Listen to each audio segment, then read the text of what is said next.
Rishi tells us that he's a prudent chancellor and a generous one. And I have to say, now I've looked at what he's offered, it all adds up to not very much. Before we get on with this video, make sure you subscribe to the channel, like this video. Hello and welcome, Mark Homer here. Now, it's become very clear from all the media sources that inflation is going higher and higher. This issue started as we came out of the pandemic, factories have been shut, demand went sky high, people have been saving, so the demand for goods was higher than normal and the supply was lower than had been previous to the pandemic. If you think all the factories shut, lots of offices shut, lots of businesses couldn't supply those goods and services in the numbers that they were needed as per prior to the pandemic.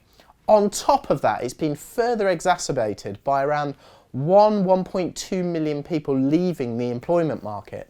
Lots of people retired early, they saw the writing on the wall, they thought that they'd come out of the sort of employment market when employers didn't need them during the pandemic, and now there aren't enough people. Clearly Brexit didn't help because you can't just import lots of cheap labour now from the European Union. So we've got prices rising primarily because of a supply side shock, but also the government has been printing money again. Quantitative easing, all of this extra currency that's been coming out through the pandemic in order to increase the money supply and stave off depression is probably now having the opposite effect. In fact, it definitely is. Our inflation rate now is over 6%, according to the Office of Budget Responsibility, and the Bank of England think that it's going to go over 8%. That is significant. That is the highest rate of inflation since the 1980s.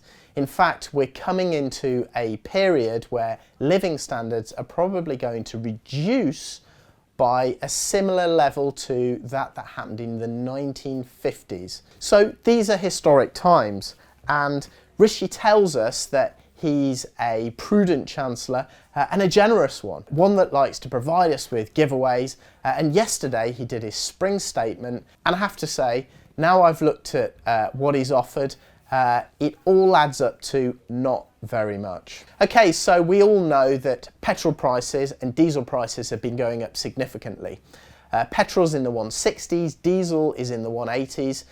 Diesel has gone up more than petrol because we take, let's say, just around 40% of our diesel comes from Russian refineries, and as the flow of that diesel and petrol reduces, the price reacts and starts going up. So Rishi's basically identified that there is a cost of living squeeze, people can't afford the speed of these increases, and he has offered a 5p a litre reduction in the cost of petrol and diesel. What does that mean in real terms? Well, if you look at this diagram here, you can see about a third of a litre of petrol is actually fuel duty, 35%. 33% is actually the cost of the petrol to the supplier.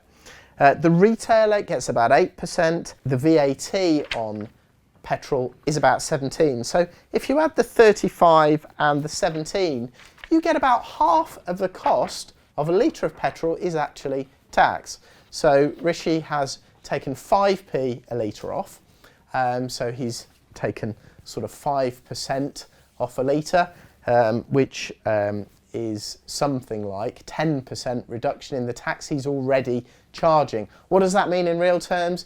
If you're filling your tank with a £90 tank of fuel, you're now saving about £3 more than you were yesterday. That is as long as retailers don't increase their prices to compensate for the reduction in fuel duty. Is that going to add up to a lot? Well, I suppose it's a little bit of help. It's probably not going to make that much difference to most people.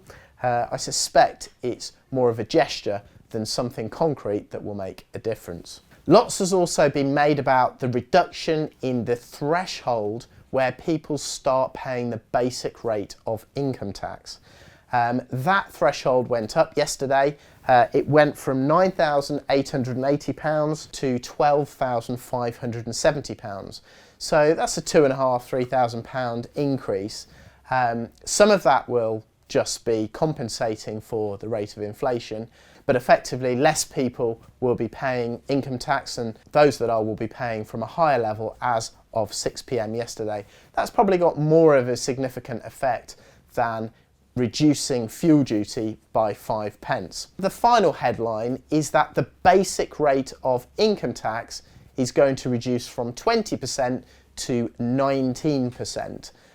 So income tax threshold and a 1% reduction in the amount of income tax that you're charged on your income is likely to have the most significant effect in this budget. But taken in the round, are these statements going to make that much difference to most people? I don't think they really are. Rishi certainly is very good at saying to people that he cares, but in reality, when you look at these numbers, you begin to see that in reality, he only really cares just a little bit. If you like this video, please like, subscribe, and hit the bell button. I've also got a podcast which is called Mark My Words. I'm on Facebook, YouTube, and Twitter. That has been Mark Homer. I hope you found that informative. Over and out.